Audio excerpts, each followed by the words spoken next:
And we're back. Attorneys Emily Roark and Tyler Brown from the Bryant Law Center are joining me, and we're going to continue answering those questions. Y'all ready? Sure. All right. One of our callers wants to know if you all do wills after an individual has passed away. Okay, sure. I think probably what you're asking is if we will go to court with you and have the will, I'm getting the wrong word here, but executed, and that's not the right word, but we do not do that, but I do have several attorneys that I recommend people to.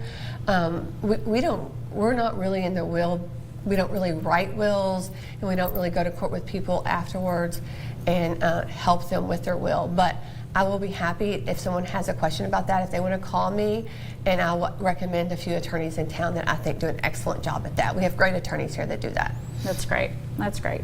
Okay, our next caller wants to know, they have a concealed carry license, and they're going to be traveling across country with their family. So is it okay for them to take that with them, take their firearm with them as they go? Okay, that's a good question.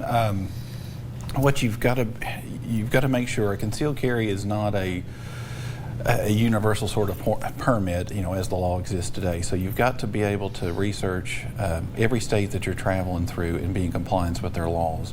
There's an old saying, I'm sure a lot of people have heard it, which it is true: ignorance of the law is no defense. So the rules in Kentucky, as far as, you know, concealed carry permits, how you store the firearm, there's going to be different rules as far as what types of firearms and capacities and things that you can even possess in certain states. So the rules in Kentucky, you know, governing a concealed carry permit or how you carry your firearm is not necessarily going to be the same in each state that you're traveling through. So you need to make sure, absolutely, every state that you're going to be driving through, that you're in compliance with those laws. So just some examples: Kentucky is a little more liberal when it comes to the way you can store a firearm. In Kentucky, you can have a loaded firearm in your vehicle even without a concealed carry permit, as long as it's in a standardized compartment that's part of your vehicle.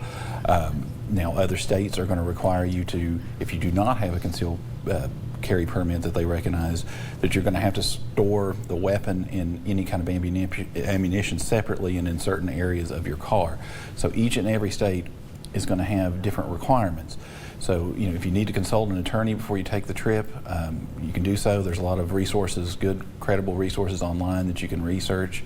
That's, you know, it's not a universal ticket, and just because you carry a firearm in your vehicle in a certain way in one state doesn't necessarily mean they're going to honor that, and they're not going to take it as a defense that, well, you know, in Kentucky I can do this and that. You're going to have to comply with each of those states' laws as you travel through. Okay, one last quick question. My son got arrested and they made him turn his phone over and open up his text. Can they do that? They cannot. So I've answered this several times in this show, but don't give over your phone. Don't give over anything. If they need it and they have the right to get it, they'll get a search warrant. But don't give over anything without a search warrant. I probably said that 50 times on Legal Line, and I'll keep saying it. But right. Without a search warrant, don't give it over. All right, great advice. Thank you guys for joining me. Thank you. We'll see you next time. If you want to revisit this segment of Legal Line, log on to WPSD, local6.com/legalline. All right, and some sports before we go here at midday. It wasn't that long ago that the Paducah-Tillman baseball team was two-time defending champ in 2A, and we don't have time for that. Let's just go instead to Nolan. All right, through the rest of the afternoon, we're going to have some mild temperatures here. Temperatures will end up in the 70s for the remainder of the afternoon. Upper 70s and low 80s throughout the remainder of the day.